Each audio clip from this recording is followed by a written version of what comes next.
I'd love to know where you guys are from or dialing in from, if you're a vet student, if you're in the industry, you know, where you are on your journey. So feel free to drop that in the chat, just to say hi if you want. Let us know where you're zooming in from, and let us know where you are in your vet med journey. If you're a student, if you're a vet. Oh, Catherine Haskins is here from the Bridge Club. Hello, hello. Wow. East Tennessee. We got lots of folks joining. Welcome, everyone. Nice. Someone's in San Diego, very close to. Oh, we international. Amazing. Okay. Okay, I see y'all. A lot of vet students. Welcome. Awesome. Perfect. Well, it's 5 after the hour, depending, you know, which hour, that depends on where you are, right? But it's 5 after, so we'll go ahead and get started. First, I would like to welcome everyone to our event, All Black Lives Matter. This is a collaboration between Pride BMC and Black DVM Network in celebration of Black History Month. We have a part 2 coming up in June for Pride Month also, so stay tuned for that. If this is your first Black DVM Network or Pride BMC event, welcome. And if not, welcome back. You know, Pride BMC often has events, and Black DVM Network has been having events all month. So this is actually one of our last week's events for Black History Month, and we've been having so much fun. If you've missed our events, you can catch them on our YouTube channel. And at the end of tonight's panel, we have a giveaway for one lucky person.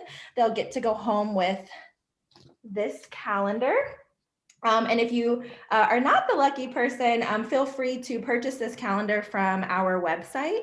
All of the proceeds from this calendar are being donated to the Jody Blackwell Veterinary Student Scholarship Fund in collaboration with Companions and Animals for Reform and Equity. They're also known as CARE Group. And so please check that out. We would like to thank our event sponsors for this month, which is Hill's Pet Nutrition. They are proud to support causes that advance diversity, equity, and inclusion. And Black DVM Network sits in that inclusion space, right, by working to provide a community for Black veterinary professionals and those that support them. So to kick things off, I will turn it over to Dane to tell us a little bit more about Pride BMC. Thank you, Tiara. Welcome, everyone. Really, really excited to have this this great event tonight and to have this great collaboration with the Black DVM Network. So my name is Dr. Dane Whitaker. I'm the president of Pride BMC. My pronouns are he, him, and his. And I am a small animal relief veterinarian in the San Francisco, Sacramento area. I've been here practicing for probably about the last 25 years or so. Maybe a little bit more than that now. When there's no pandemic raging, I do provide wildlife rehab relief services for the Marine Mammal Center in Sausalito. So I work with seals and sea lions, sea otters, and sea turtles, basically, and dogs and cats. So kind of a little bit of a niche in the profession there. But during the pandemic, I'm mostly doing small animal medicine, and the silver lining is that it gives me plenty of opportunity to work with Pride BMC, which is the organization I'm going to tell you a little bit about now. So Pride BMC, I like to say that we are the LGBTQ plus vet group, right? So the Pride veterinary medical community. And if at some point tonight I stop saying LGBTQ plus and say queer, that's kind of my umbrella term for our community. So if you hear the two, they're synonymous. So Mia, why don't you go ahead and bring up the next slide for us there. Just want to go over our mission and vision really quickly. Our mission is to create a better world for the LGBTQ plus veterinary community. Our vision is to have an empowered LGBTQ plus veterinary community that embraces well-being by being their authentic selves. And pretty straightforward, this is what we do 24/7 at Pride VMC is work to uphold this mission and vision. We do it through 3 strategic priorities or ways of working. The first of which is education and advocacy for LGBTQ plus diversity, equity, and inclusion through the lens of anti-racism and intersectionality. I am really proud of this organization for sitting down and rewriting this first strategic priority this past year to really focus on the importance that we feel these topics take in our community, to really just spend a lot of time and a lot of our effort and energy focused on these things. And really to let folks know that if you identify as LGBTQ plus in our profession, there is a place for you in our profession. So our second strategic priority is student empowerment through leadership development and mentorship, which is, again, really excited about this one. We've just launched a mentorship program in the last quarter of last year. So the opportunity to match up queer mentors and queer mentees is really exciting. So that's a big part of what we do is work on students who are, of course, the future of our profession. And then third, member recruitment, engagement, and outreach, really providing value for membership and spreading the word to engage and let folks know that LGBTQ plus folks in the profession have a valuable contribution to make. So really excited about our strategic priorities. And of course, our foundational priority, and Mia, if you want to bring up the next slide, is our strategic partnerships, right? And I'm really proud of this slide. These are the organizations that we work with to bring us together to do the work that we do. And really that we couldn't do what we do without the support of these fantastic organizations. So once again, that's Pride VMC. Hopefully, if you all want to learn more or you want to join us, go to info@pridevmc.org. And you can ask us any questions, get any more information. We welcome everyone to join. So as long as you uphold our mission and vision, you are welcome to join our organization. And of course, we welcome allies. So thanks very much. I'm going to turn it over now to our panelists, or actually, I think Tiara is going to tell us a little bit about Black DVM Network, and then we'll introduce our panelists. So thank you all. Yeah, so just for those that are new and haven't heard of Black DVM Network, I'll give just a quick overview of what we do. So just a few slides here, very informal, so please excuse them. So who are we? We're shaping the future as bold, authentic leaders who want to see excellence and success available to all veterinary professionals. And so our community really tries to grab people that want to invest in themselves to have a better career in vet med. I'll also plug the National Association for Black Veterinarians here as another group that brings in Black veterinary professionals.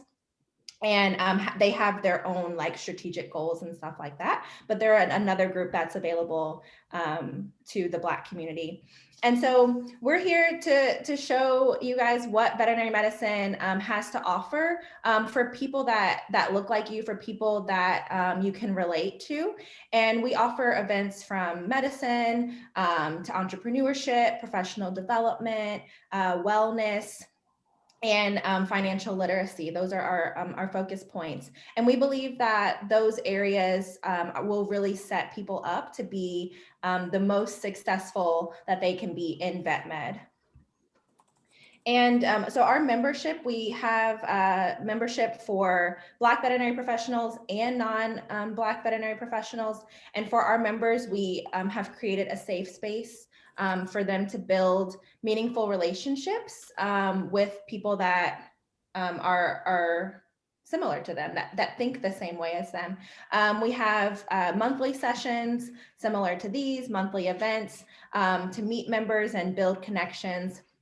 We also have events that are centered around our focus areas.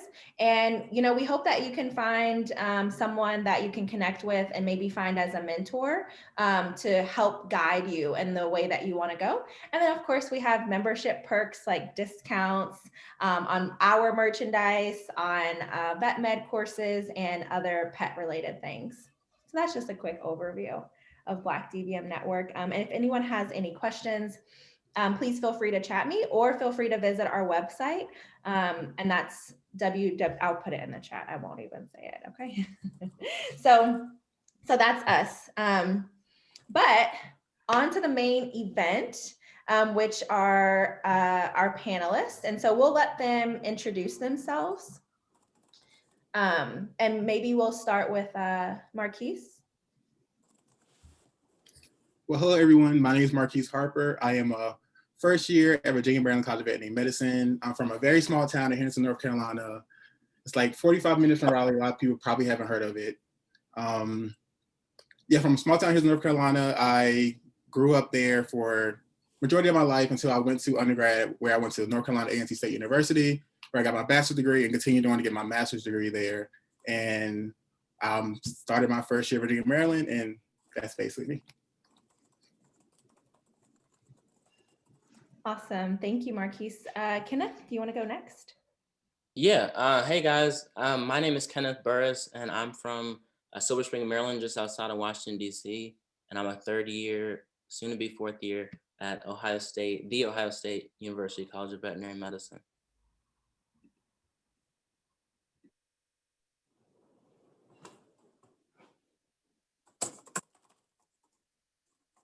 Tier, I think you're muted, but I'll just... You're muted, but I can read lips, and I heard what you said. Hi, I am Dondra Pettiford. I am originally from Alexandria, Virginia, which is about 20 minutes outside of DC. I am not in vet school yet, but I am on my way to getting there, okay? I went to A&T, North Carolina A&T, and I got my bachelor's in animal science from there and my master's from there in food science, Aggie Pride. And I am currently working with the USDA FSIS for North Carolina as a technical trainer. So I train these inspectors out here in the field in North Carolina to make sure everyone's food is safe. Nice. And Dane, do you want to go next?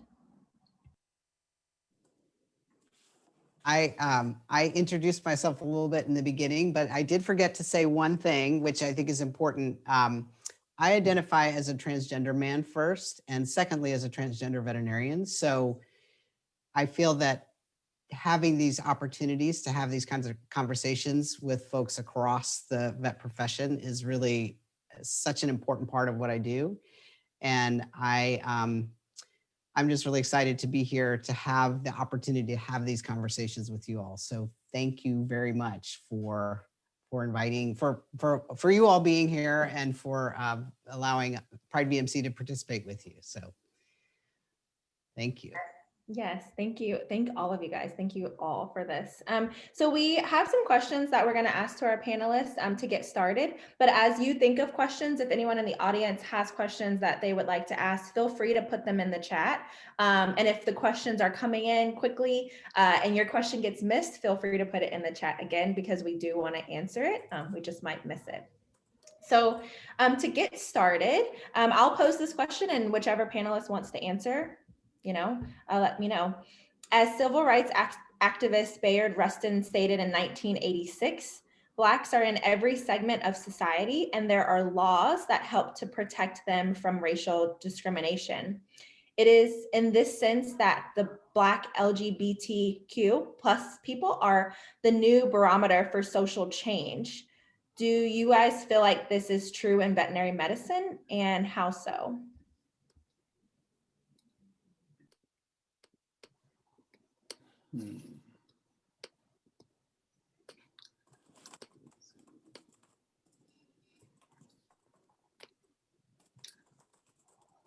I don't know who wants to take this one first. I guess I will try to answer it. So I do believe that social change is needed, especially for people in the LGBT community, but also those who do identify as African American or Black.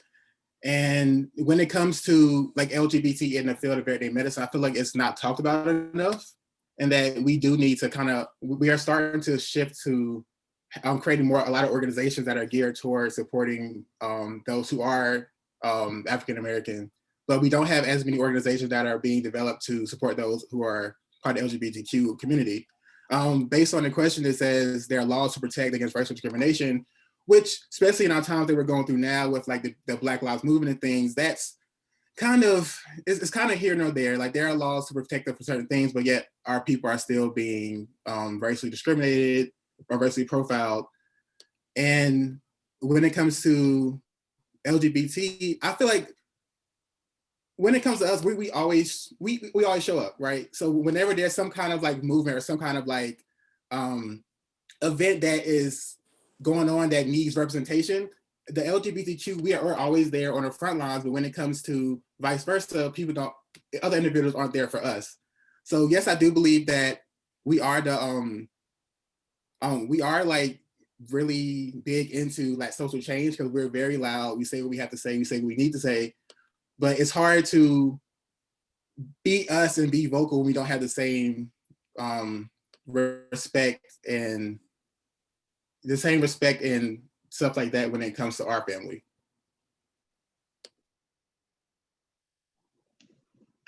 Thank you, Marquis.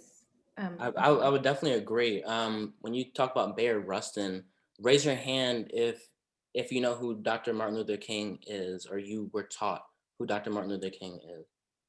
And keep your hand raised if you know who Bayard Rustin was and you remember learning about Bayard Rustin. That's telling. That's very telling. Bayard Rustin, he was an American leader in the social movement of civil rights. I think people don't know that he was very much a socialist or involved in the socialism movement, pacifism and nonviolence. He was one of the people that taught nonviolence to Dr. Martin Luther King. He was the chief organizer of the 1963 March on Washington. And that was for more jobs and more freedom. And that was in 1963. And so then in 1964, 1965, we see this civil rights legislation happen. And then we see this whole civil rights movement happen. Within civil rights and within that movement, you had LGBT members that were also Black. And then fast forward 10 years later, we have the LGBT movement with the Stonewall and all that in the 70s. So that was pushed forward. But then you have two separate movements, but one piggyback off of the other. And then now we're seeing, fast forward now, just past this summer, we see Black Lives Matter movement. A lot of people don't know that Black Lives Matter movement, the founders, they're 3 Black women, and they're Patrice Khan Colors, Opal Tometi, and Alicia Garza. They're the founders of the Black Lives Matter movement, and they collectively uttered this phrase of Black Lives Matter to help reignite this continued struggle for Black freedom, Black liberation, and Black justice here in the USA. And that continues on even in veterinary medicine. Of course, we've seen the marches and stuff like that this past summer with COVID, but I definitely think that LGBT people, and I think Bayard Rustin was right in terms of having LGBT people be the barometer, because now that you have all these laws that have been changed with civil rights, which has been fought in the 60s and 70s by our parents, grandparents, great-grandparents, now you're seeing a new age where people are pushing forward this agenda of LGBT. People don't know that 2 out of 3 of the Black Lives Matter movement that founded the 3 Black women that founded them, 2 out of the 3 classify themselves as queer women, queer Black women.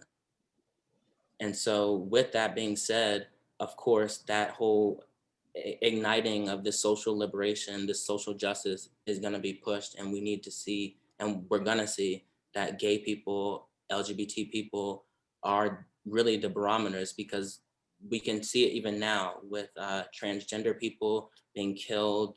I mean, I don't even have to tell you the numbers. I don't have to tell you the names of the Black men and women who have been killed.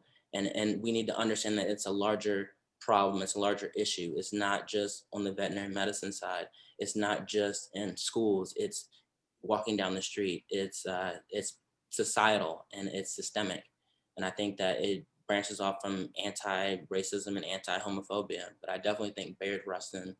Hey, I'm just sending a voice message because I'm being too lazy to text. But, oh, sorry. But Bayard Rustin, he was right on. He hit the nail on the head with it. I think that LGBT people are the new barometer because they make up so many different groups of people. So I always think of it like a Venn diagram. So you have African American Black people and you have LGBT people. But if you put that Venn diagram together, in the middle of that Venn diagram, you have Black people who also are LGBT. You have LGBT people that are also Black. And so they're somehow mixed in between. And so we have to sort of push our agenda or push our movement via Black and via LGBT. But a lot of times that's sort of stalled in certain ways. And you can definitely see that with Bayard Rustin, with him and the civil rights movement. He was stalled and you don't hear that much about him. You're not taught that much about him in schools. And that's because a lot of times history is taught by the people, the majority, the people that overtook. The majority of the people are not LGBT members. And so that history has been erased. And so a lot of times you don't hear about that. You hear so much about Dr. Martin Luther King, but you don't hear that much about Bayard Rustin. But I definitely think he hit the nail on the head when he said that. Well, gentlemen, I feel like it's not much for me to say. But I mean, I honestly feel like the LGBT community has always been a strong, bold, in your face kind of community. Even when you don't want them to be, everyone has that one that's just like, I'm gonna be here, I'm gonna be in your face, whether you like it or not. And that's just how we are as a group. And it just seems natural that the two collide, and put it, I guess, moving forward, because being Black and being a member of the LGBTQ plus community is a strong entity in its own. So just I just I don't know what else to say. It's just a bold community, and I feel like we are going in the right direction with that, being more recognized and people saying like, oh, okay, well, maybe we should pay attention to this group of people. Maybe we should also pay attention to Black individuals as well, and them as a whole. So it's being represented out there and letting people know that we're not just one group. We have many layers to us, and you're gonna see them. So. Yeah, I would agree to Kenneth's point. I mean, I think a part of LGBTQ plus history that's often overlooked and forgotten is that our queer ancestors were a lot of them people of color and trans women of color. I mean, Marsha P. Johnson, it's amazing people in our history that really often carried the queer rights movement on their shoulders. And I think that even within our own LGBT community, oftentimes that gets overlooked, and it's a force to be reckoned with, in my opinion. And I think that that's the history that we should be teaching and passing on, because it's such a strong part of who we are as a community. Thank you guys for that insight on that question. And I think that it's really eye-opening, because for a long time, I feel like we didn't talk about intersectionality. We didn't talk about the intersections, and we only allowed people to have one identity. And so people had to choose, right? You had to choose. Are you on the Black movement, or are you on the LGBTQ movement? You can't do both, because this is our movement and that's y'all's movement. So it's really great that we're starting to see those come together, and that we know that it's important to you guys. So there's a couple people with their hands raised. If you would like, I can call on you. If not, I can unraise your hand for you if you're not sure how to do that. So Lisa, did you have a question? Okay. I don't think so. There was one question in the chat from JP Scott. It says, do you find it difficult to be heard? Your messaging to be received as being Black and queer as a Black and queer individual? And for what reasons do you believe that might be the case? You guys might have touched on that a little bit, but if anyone has anything to add. Me personally, people don't know that I am queer until I let them know.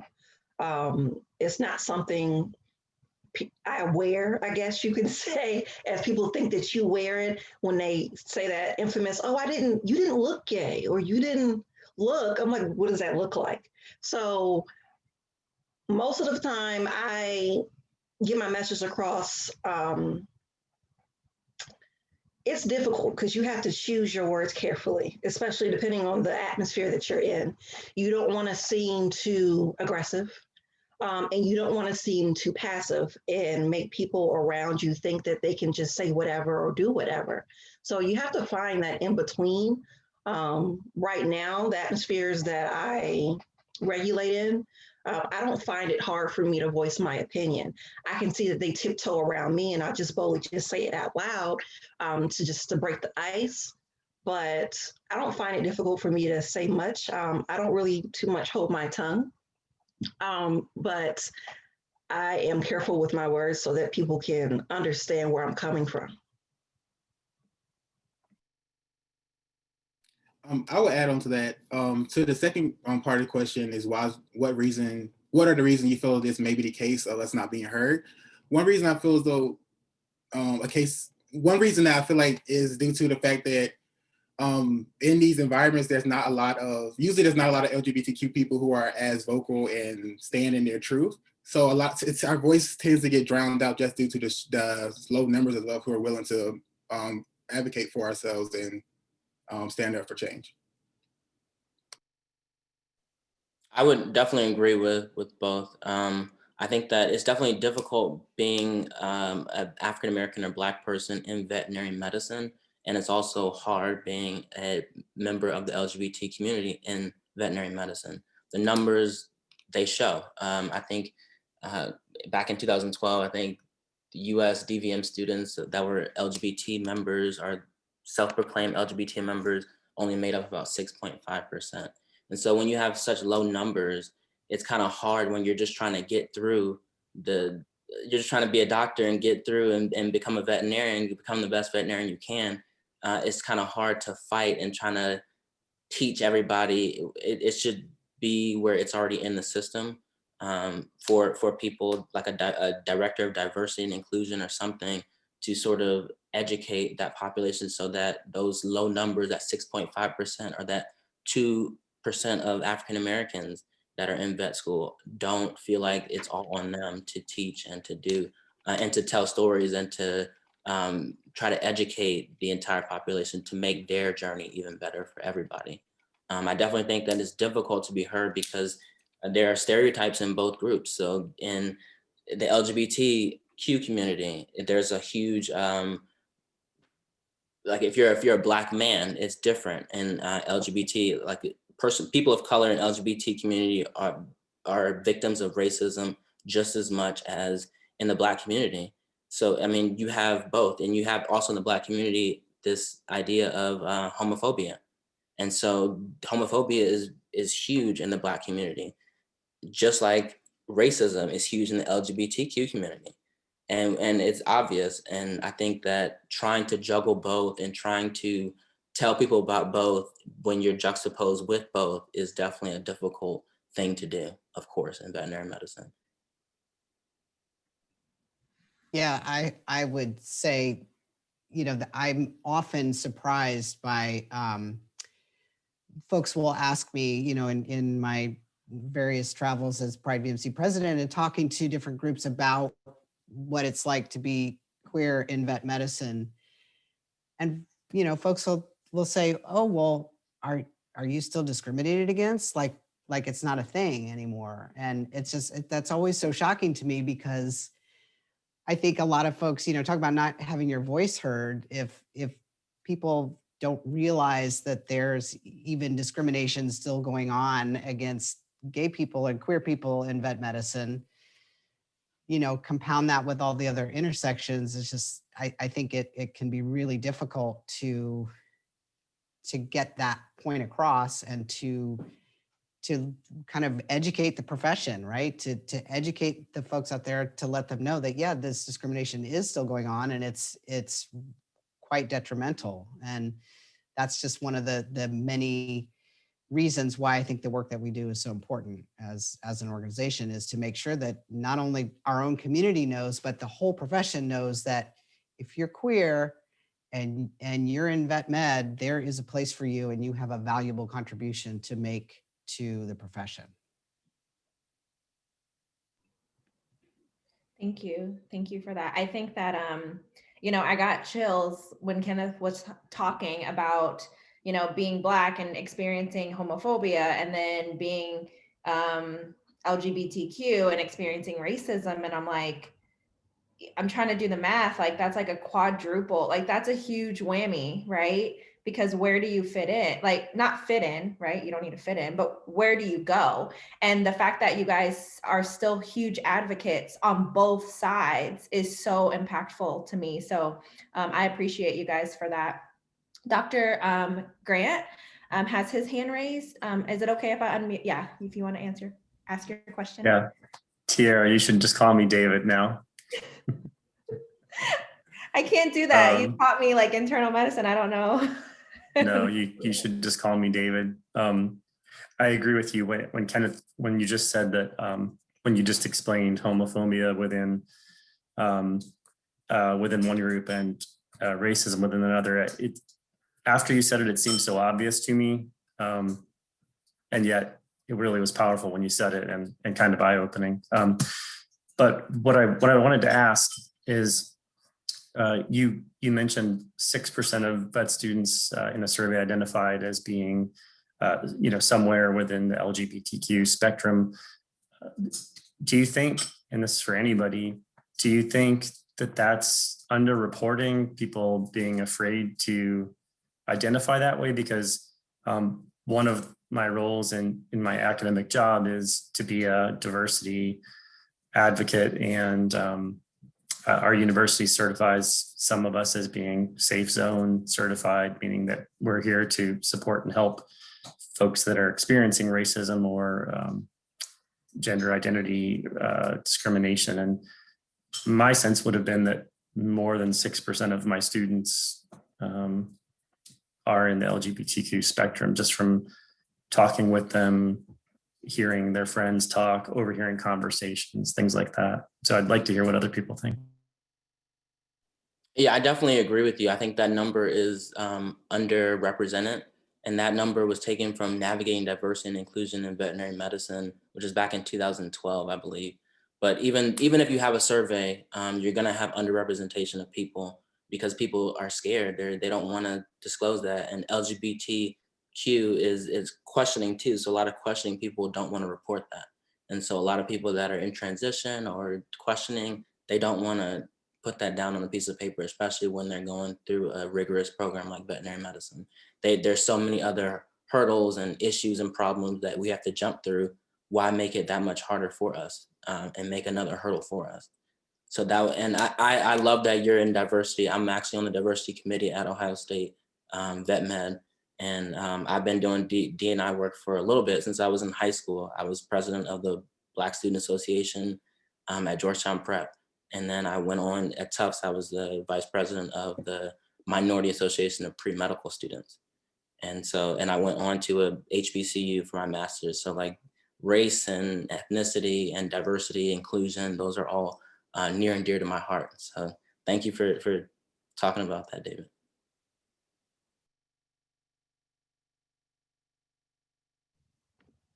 I honestly think that number as well is underrepresented.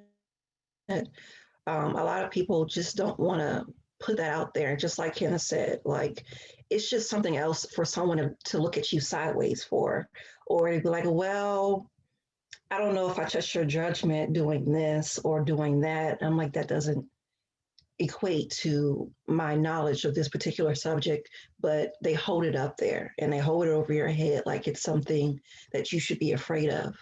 And to eliminate all that, they just don't represent themselves on that piece of paper that says, are you LGBT or not? it's just easier to say no.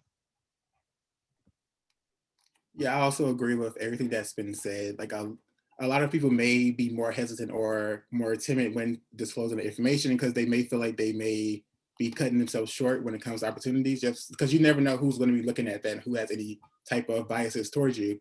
So a lot of people are more hesitant to disclose information that's based off the fact that they may possibly have to go through more hurdles to get that position or not get that position at all.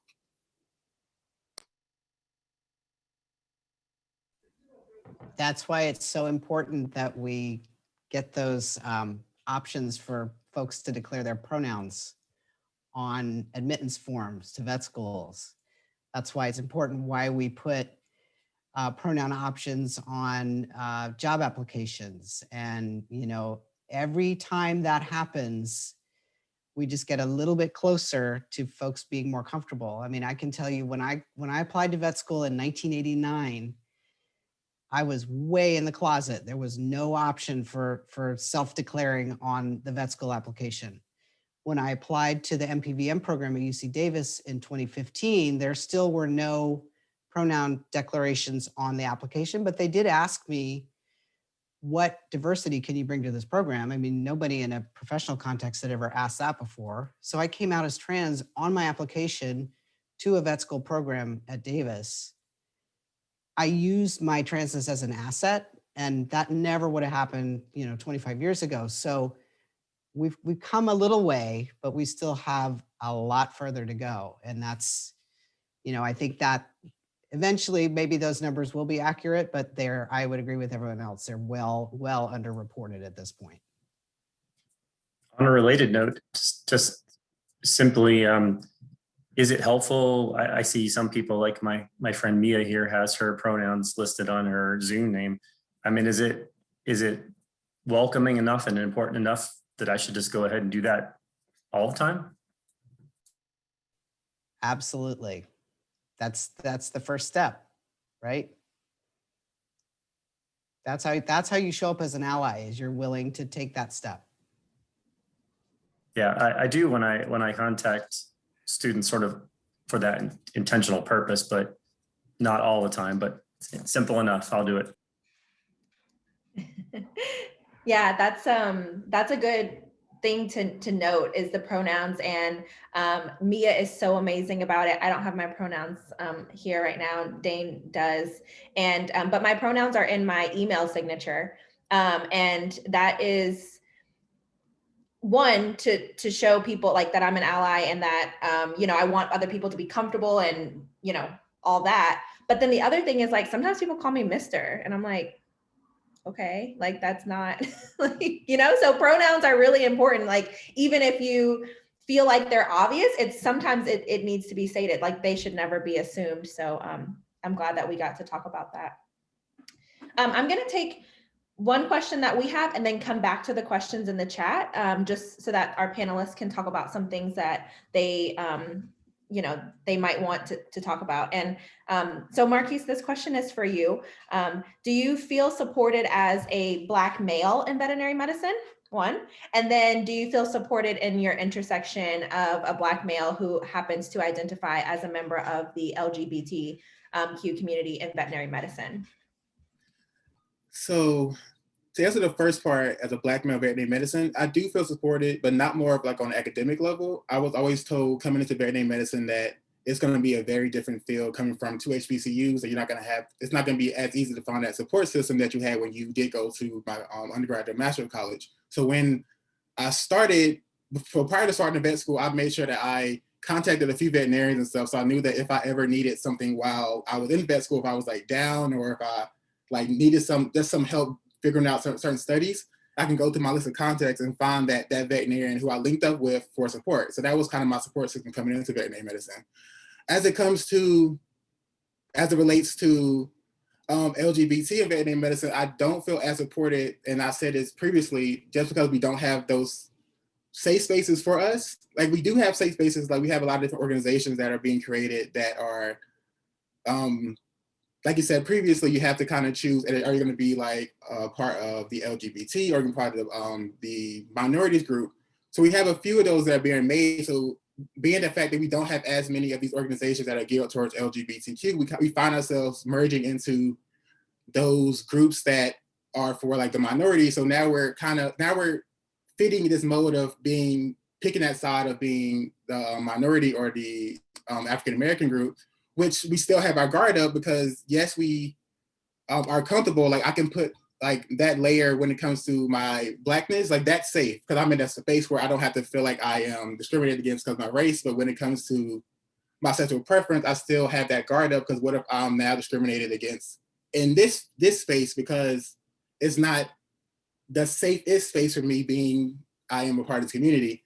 And then like what Kenneth said earlier, like a lot of the homophobia comes from our own people, right? So now that we're in an environment where we're kind of not forced, but we're merged with people who are individuals who are in the African American or minority situation. It's kind of a sticky situation.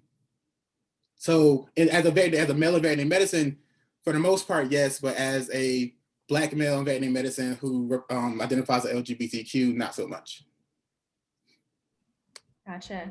Thanks for answering that. And, I hope that with events like these, where we kind of merge to show, like, we kind of bring that intersection, bring light into that intersection. I hope that you guys know that you're supported from Pride VMC and from Black DVM Network.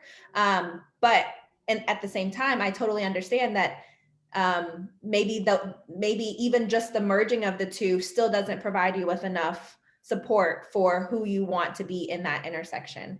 But know that we do support you. So perfect. Thanks for answering that. So another question from the chat is, how can practices show they are welcoming and supportive of LGBTQ veterinarians? Well, I think we kind of touched on this a little bit, but I think that maybe on your websites, there's the rainbow flag that you can put up there on your websites. And as well as when having name tags potentially with your pronouns on them as well. You guys mentioned the emails in your signature, having that there as well.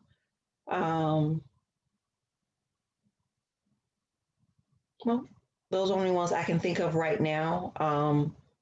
And it's just, if you see that someone's trying to be discreet and not say certain things, when I'm around certain people and I don't know how they feel, they always assume that my spouse is a husband. And they was like, oh, so where does your husband work? And I was like, well, they work at, so if you see that they're struggling in that way, just be like, oh, I'm sorry, husband, wife, how should I, I would just piggyback on that and say that this is all great. Like the pronouns is great. The putting the flag on your website, your clinic website and your hospital is great in terms of the business aspect of it. However, the real aspect of it is you can have all that paraphernalia, but then it's also about from day to day, how do you treat these people? How do you treat your clients? How do you treat your students? How do you treat your interns and your residents? How do you treat your associate veterinarians? Do you actually care about them? Do you actually want to get to know them? Or are you just putting up an LGBT flag to benefit your own business?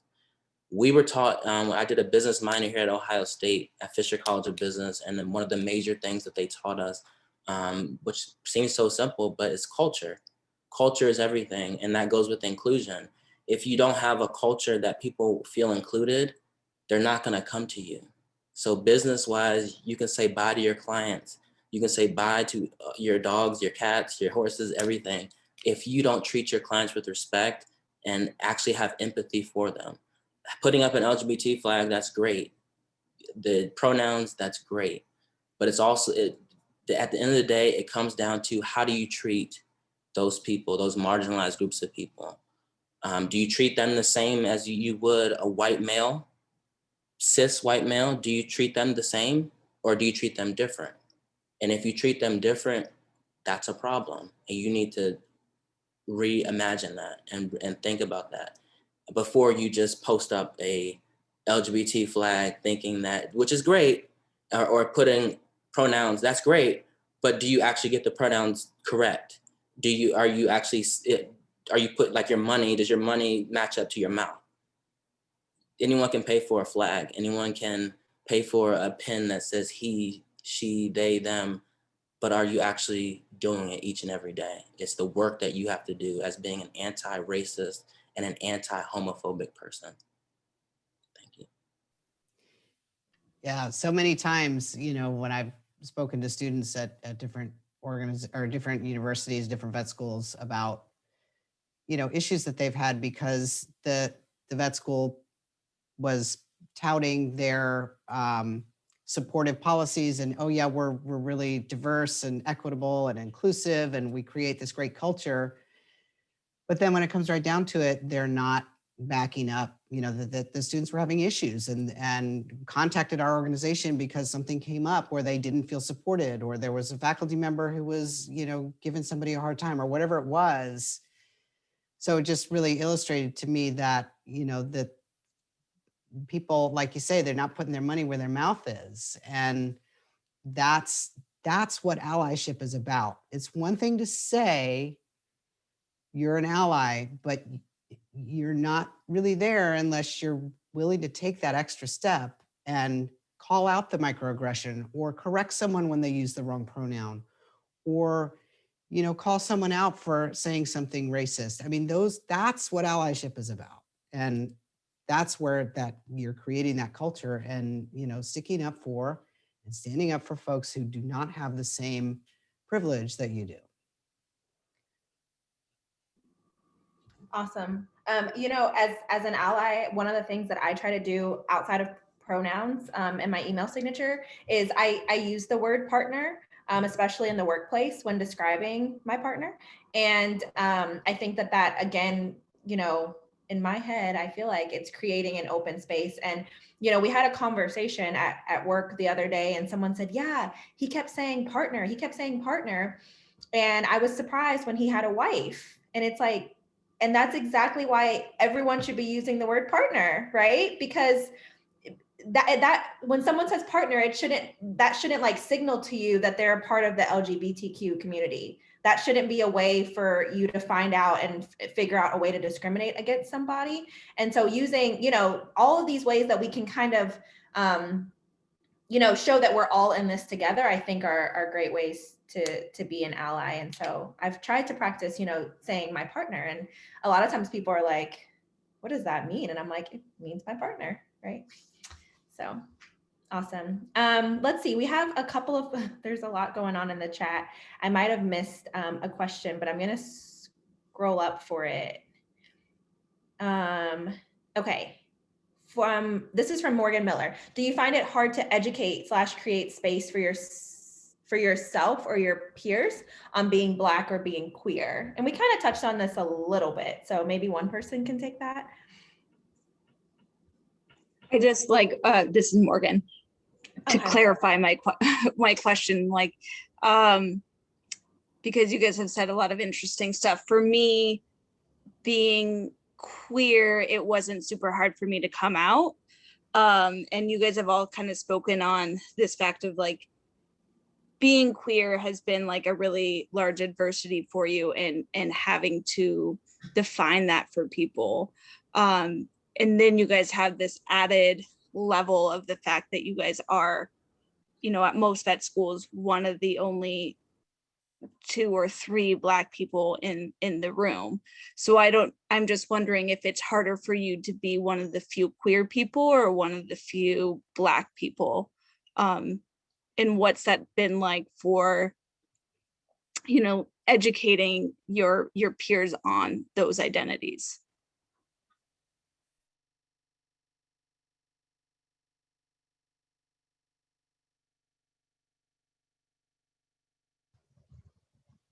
I was trying to see who was going to go first. I feel like we're playing hopscotch. For me, it will relate to my workspace instead of in the school atmosphere. And sometimes I feel like it is a little hard to be in that space because they don't know how to approach me on certain things. And when I see them struggle, I go ahead and just say, like, you know, I'm an open book. Let's just talk about it. I'd rather you ask me questions than be ignorant and say something out there and it be another reaction from someone else. So for my friends and people who I'm close with, they come to me now and they ask questions about certain things. And I don't know everything. I just know from my experience. But in that space, they're more comfortable and I'm more comfortable. But for people I don't know, it's a little difficult because you don't know how they're going to react or how they're going to treat you or what have you. So play it safe to some degree. But if I can tell that they're blatantly going to be disrespectful, I kind of match them, which isn't good. I'm like, if you're gonna be rude, we gonna be neck and neck. I'm gonna not care, and you cannot care, so that's fine.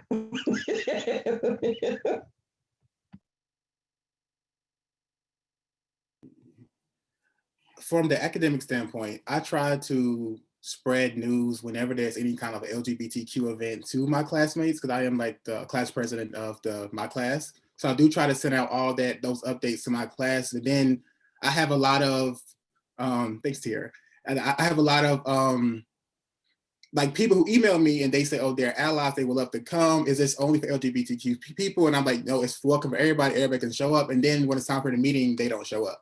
So that was like, I'm trying to create this space for us that is supposed to be a safe space. And then you say that you're an ally, that you want to be on board, and other people email me who are a part of the family. And then going into the meeting, it's just me and two people. And it's like, what happened to all that support that we had initially?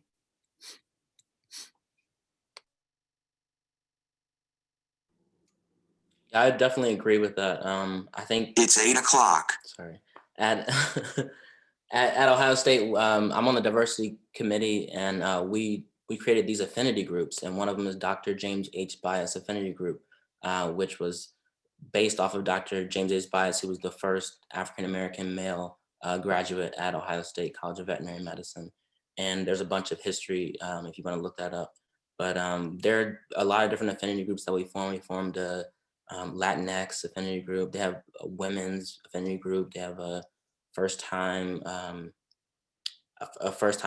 a higher education setting group. There's different affinity groups that are popping up, but there aren't any for LGBT people yet. And so I was thinking about starting one, but at the same time, you have other organizations that are popping up, and you have students that are so worried about the next exam and just trying to do well in this course and in this field. So it's kind of hard to tackle that when you're also trying to tackle your academics. So that's why I think that it's a really good thing if all vet schools had a mandatory director of diversity and inclusion, not just diversity, because diversity is just getting you a seat at the table, but inclusion is how you are included once you get that seat at that table. Do they treat you the same as everyone else? Are you respected like everyone else? Does everyone want to work with you? Are people ostracizing you? Are people treating you a certain kind of way?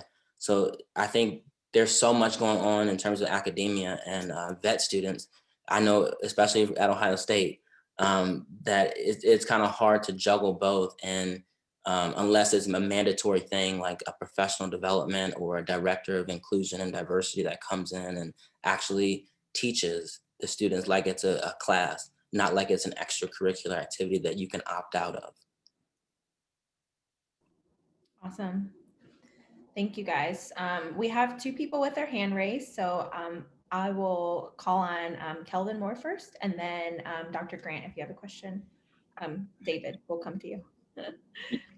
So yeah, I just had a quick question about, well, just more so just like trying to figure out how to navigate like homophobia within like the Black community, and then also like the homophobia that's in religion as well. I come from two ordained ministers, and so I grew up in the church, and like And then just like you guys said, like last year when I first applied, I had to apply 2 times, or this is my second time applying. I got in the second time. But the first time that I applied and I had to, click that question whether I identified as such, like I was that person that said no at first. And then second time around, I was just like, okay, like let me, if I need to be true with myself and then I want people to know who I am and be genuine with like my true self, I need to answer this question correctly. But just like trying to like figure out like how to like navigate the world of like homophobia, but then like homophobia that's like disguised for like religious reasons. Like, how do you all navigate that? Hi, Kelvin. It's Kenneth, and yeah, I definitely agree with you. I hear you about the ordained ministers. My grandfather, who's deceased now on my mom's side, was actually a reverend doctor down in Alabama. And so he worked during the civil rights movement. My mom remembers when she was a little girl meeting Martin Luther King. And I definitely understand there's a lot of homophobia in terms of religion. And I think you have to well, for me personally, the way I navigated through that was basically just turning more into yourself and leaning more towards others, like other friends, other sources, other mentors that don't include those same people. But also you have to keep in mind, be visible. I know that Donja was talking about that, about being visible about what you say. And sometimes you can sort of play around with words and say like certain things and understand someone's perspective on things just by you saying 2 or 3 letters or 2 or 3 words. You can sort of understand where someone's opinion is on that and then go from there. That's what I've been doing. And I definitely agree with you about the admissions process in veterinary medicine. When I applied, I was debating whether or not I should say that or not. And I think there was an extra essay at Ohio State that I wrote about. And I was so scared of writing that essay because I was going to tell my true self and I was going to, oh my gosh. And I didn't tell my parents because when I consulted my parents, they were the ones who told me, leave that out. You don't need to disclose that. That's your business. That's not everyone's business, which I agree with. That is your business. But at the same time, you have to be true to yourself. And you can't expect other people and other clients to come to you as a veterinarian when you're not true to yourself. And that's just how I've navigated it. So. Yeah, I can relate to you, Kelvin and Kenneth, because my father is a pastor. So when I was actually going through the VMCAS process, also, I thought it would be, I want to be honest, so I select that box, like, yes, I do identify as LGBTQ. And after I telling my mom, she was like, why did you put that? Like, I don't believe that you should have put that. I think you should have left it out. Like, what if they see that and not see that as like a barrier as to why you can't become the vet school? So it's a lot of homophobia in the church, especially growing up in the church. It was a hard place to be. So how I dealt with it is like I turned towards like what I knew that I wanted to do in life, which is veterinary medicine. So I ended up like, that's when I got my license, I would actually go to the animal shelter and I got into my work and I would wash puppies, whatever they needed me to do, that's what I would do. And then I didn't really have, especially coming from the South and like a really small town, I didn't have that support system. So I did, like Kenneth said, I dove into my studies, I dove into my work, and I did whatever I could to take my mind off of it. But it would have been great to have that support system and that person you could just talk to and like de-stress. So I'm going to kind of piggyback on what everybody's been saying, but it's representation. Like, I've been in church all my life and I haven't stopped going.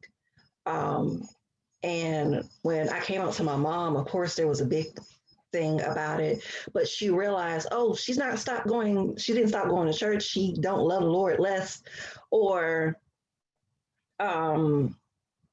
it's just, I just was a representation of myself and I kept being me. And they realized like, oh, you're the same person. And it's that little label that you're putting on yourself or that you're showing to the world doesn't really change who you are. And that helps people who don't understand. They're thinking that you're going to be this whole other person from whatever they saw on TV or whatever the case is, and they don't want that for you, or they might be fearing the worst of what could happen to you based upon statistics. And you just have to give them comfort in knowing that You know, that's not my story. That's not my situation. I'm different. You can't treat me and put me in a box. Because if I did that to you, you wouldn't like it.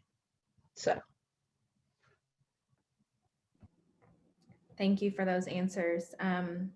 Kelvin, did you have any follow-up to that or? No, that's all I need to hear. Thank you. I appreciate it. Awesome. Thanks for that question. You're welcome. JP Scott, did you have a question you wanted to ask? Sorry. No, I did. First, I'm a medical student, so human medicine, I guess I have to say it that way. So I appreciate this conversation because we actually don't have a lot of this type of conversation within the human medicine sphere at all. So, which is why I'm thankful for Kenneth in telling me about it. But I had a question too. How would you all recommend to organizations and to other class members or classmates and everything like that to make the DI work transitional and transformational rather than transactional?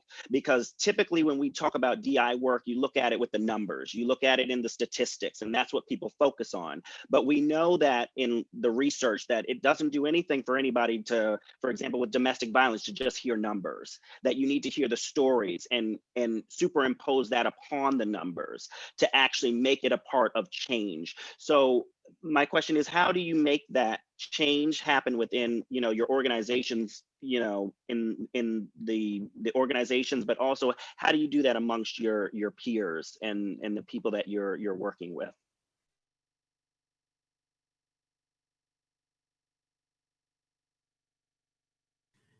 I would say for a lot of what we do at Pride VMC, I find that connecting through storytelling is very powerful. And I feel that, you know, as a transgender person, the more I can get out and tell my story and connect with people that way, that it just makes it feel more real. And there may be part of whatever story I tell that someone can connect with or see some part of their own experience reflected in. And that I think that helps kind of bring it home and create more of an experience around it rather than just there being a statistic. And you know, I think that's a big part of what we do is connecting with people on a one-on-one level. And so I think, you know, going out into the vet schools, creating a Pride student chapter at vet schools is really important. You know, when I was in school back in the early 90s, there was no organization for queer vet students. I mean, it just didn't exist. The only support, I mean, I had support from my queer community outside of vet school. But then, you know, I remember like going on main campus and finding the PFLAG organization, and that was like the only sort of student support that I could find. So I think creating almost at a grassroots level, this shared experience is how we start those conversations. for me, it's transparency. Not sugarcoating anything, keeping it as my pastor's a little, I consider her uncouth, so she says straight no chaser. So it's, you know, just transparency. It's not sugarcoating anything so that people can be like, oh, so I can say this and you'll be okay, or I can do this and you'll be okay. Like, no, don't do that. Like that's rude, that's disrespectful. Let me explain to you why that is. And that's simple for me. It's just transparency. Jeremy, so you're in human medicine, so you know that numbers do matter though. So you kind of you can't just say, oh, this is an anesthetic protocol for this particular patient because it's a dog. You should do Dormitor if it's an aggressive dog. You can't do that unless you have numbers behind it to say statistically this many number of the animals were successfully went through the surgery by da-da-da-da. You have to have numbers first and foremost. So it can't just be about all stories. So you have to have numbers behind it. It has to be a scientific method behind what you're doing. But it also has to include stories get people to understand where people are coming from and to see themselves represented. So I think that's a slippery slope, and that's kind of hard for a lot of institutions to do, especially when diversity is not up to par. But once you get diversity up to par, it's kind of like you need inclusion, and inclusion that includes, just like this forum right here, we have a space where you can talk about different issues that are going on. Without talking about it, you're not going to see change. You're going to see the same thing go on and on and on and on, and history will continue to repeat itself unless you actually do something and make a change. And that's an everyday effort. It's not just you putting up a flag, or it's not just you doing one or two things every month or something like that. It's every single day. When you wake up in the morning, when you go to work, or how are you treating your interns, how are you treating your residents? It goes back to that. And so I think in terms of academia, I think education should be there in terms of there should be a director of diversity and inclusion, that's their full-time job, not an extracurricular activity. A lot of people think diversity and inclusion is an extracurricular activity. It's not, because it's disseminated within the major academia, and it helps students get through the system when the system wasn't deemed for them to begin with. So you need to have those tools for your students to grasp onto and to continue to grow as veterinarians, as vet students, to become the best veterinarians that we can be.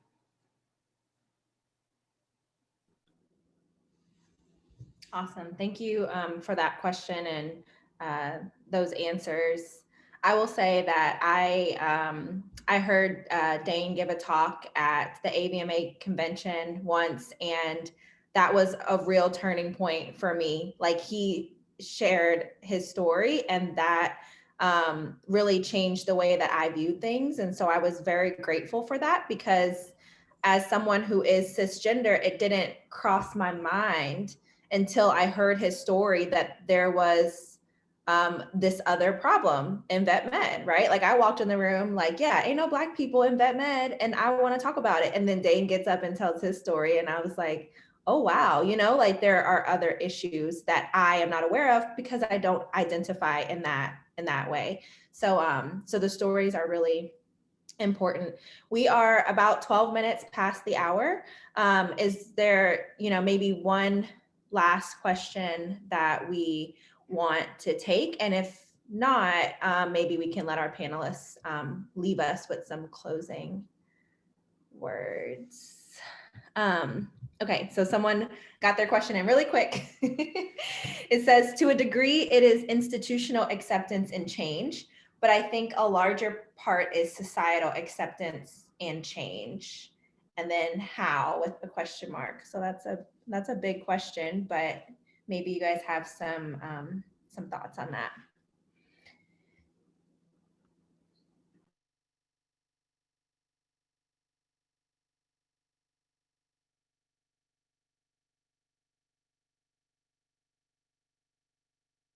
And I will add that, that question of how are we going to do this? Like I said, it's a big question. And if we knew how, right? If we had the exact answer to that question,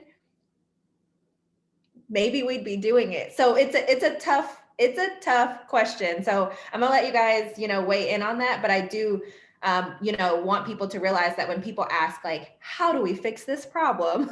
Like, that's the $1 million question, right?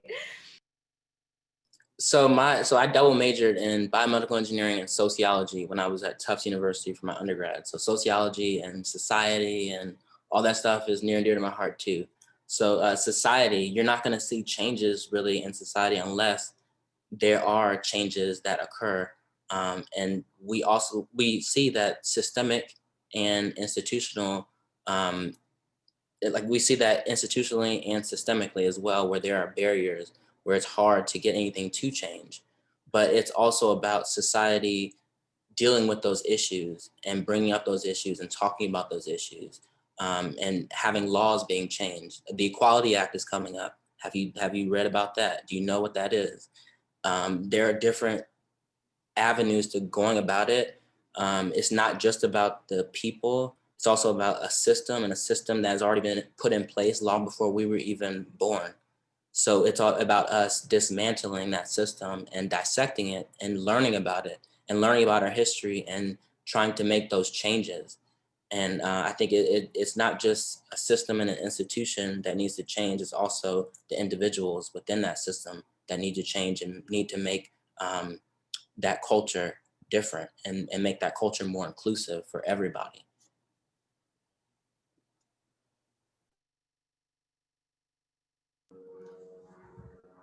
Awesome. Did anyone else want to weigh in on that question? I would just say it's hard to say how we're going to change it, especially when we can advocate for ourselves as much as we want. We can scream in front of the rooftop. There's always those few individuals who are stuck in their ways, and we just gotta just hope for the best.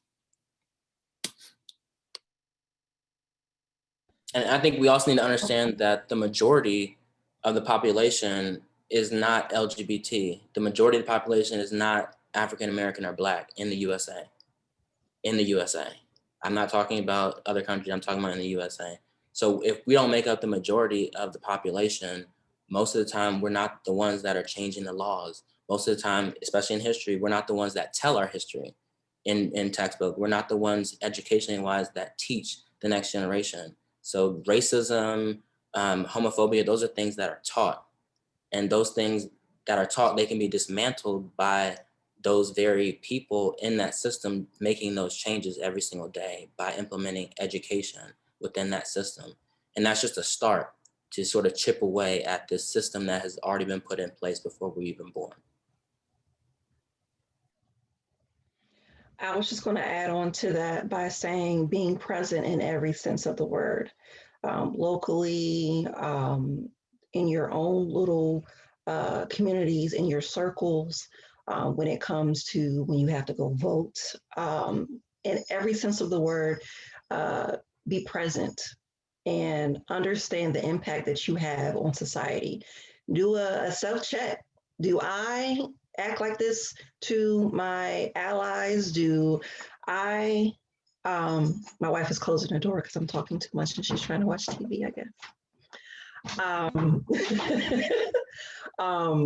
But just being present, just recognizing your own flaws, asking people around you who know you, do I act like this? And take their opinions. Like, okay, well, I need to make a change. And it takes a lot to ask your best friend, your mom, your spouse, whomever you're with, or someone who's really close to you. Can you tell me what my flaws are so that I can fix them? Yeah, I think those are all really great points. And I think that it's also incumbent upon those of us in the profession that are older members of the profession, that we've witnessed this stuff and we've seen it happening, and we know that we need to make a change, and that it's, we're taking these single steps one at a time. If I go to a vet school and walk down the aisles, the hallways where all the class pictures are hanging, and there's just row upon row upon row of white faces, I can imagine being a Black student and coming there to tour that school. I'm not going to want to go to school there. So the folks of us that are, have been there and done that, why don't we advocate for taking those photos down and putting them somewhere else, or creating a culture of inclusion? And I think it's really incumbent upon the older members of the profession that recognize that there's something wrong to step up and, to understand our responsibility in making the profession welcoming to everyone.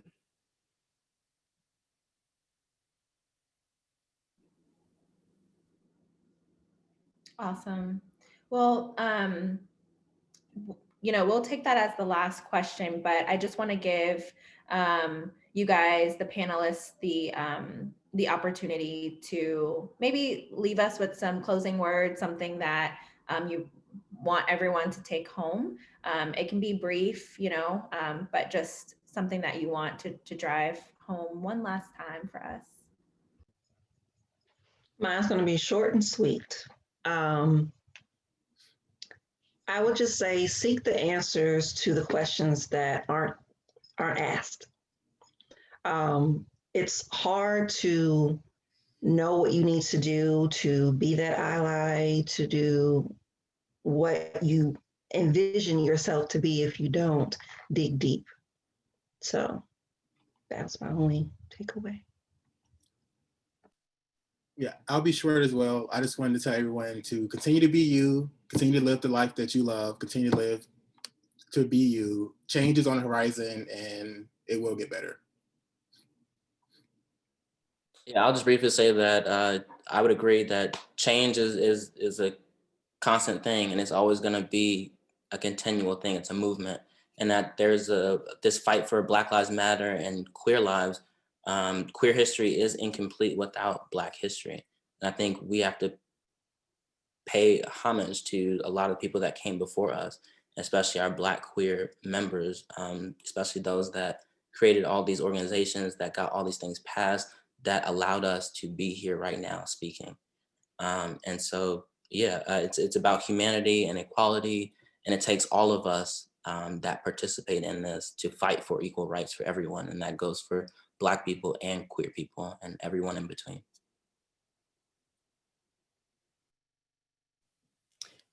I just want to say thanks to everyone for joining us tonight. It's really been just a fantastic conversation. And I guess the one thing I would say is that giving someone the opportunity to be their authentic selves is one of the most powerful things that you can do. It is just the way that you can really change someone's life. So if you have the opportunity to do that somewhere, somehow, just by putting your pronouns in your email signature or supporting someone that doesn't feel supported, you will have done a tremendous amount for our communities. So I would just tell everyone, you know, if there's one thing you can take away from tonight, if you have the opportunity to allow someone to be their authentic selves, take it.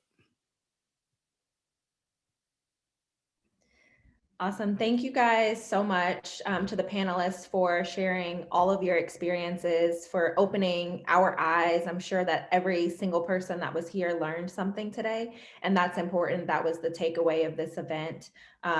We appreciate and value your transparency, your commitment to this cause, because it's very brave, very courageous, and it's a lot of hard work, right? To be an advocate in all these different places, and you guys continuously show up as that. So huge thanks and much gratitude there. Thank you everyone for coming to this event, for hanging out with us. It's been so much fun. You guys had some really great questions, and we're glad that you all were able to join us. Our giveaway winner is Rustin Moore. So if you could please put your mailing address in the chat for this wonderful prize full of Black veterinary professionals, okay? I'm sorry, put your mailing address, email it, info@Black DVM Network. Don't put it in the chat unless you want to everyone. Email it to us so that we can send this to you. And then of course, anyone else that would like to have one, you can find it on our website. But thank you guys for coming. We appreciate it. Thank you. Yes, can the panelists stay for a second? Well, okay, thanks. Yeah, good night. Good night, everyone. Good night. Good night, y'all.